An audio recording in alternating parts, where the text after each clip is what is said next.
নয়ন রে, মাছ ধরা শিখলি কবে রে? ইউটিউব দেখে দাদু।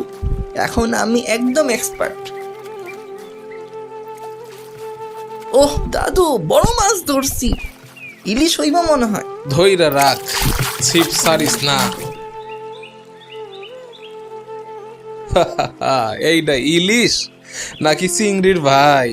ভাই আমি বাচ্চা ইলিশ, খাইলে 10 বছর জেল। সাইরা দে ভাই, মাছ দেখি কথা কয়। হায় হায়, এই মাছ দেখি কথা কয়। নয়ন, মাছ না ধরলে আইসক্রিম খাওয়া যাবে না। আচ্ছা দাদু, পুকুরে কি ইলিশ মাছ থাকে? হায়, এইটা তাইলে কি ছিল?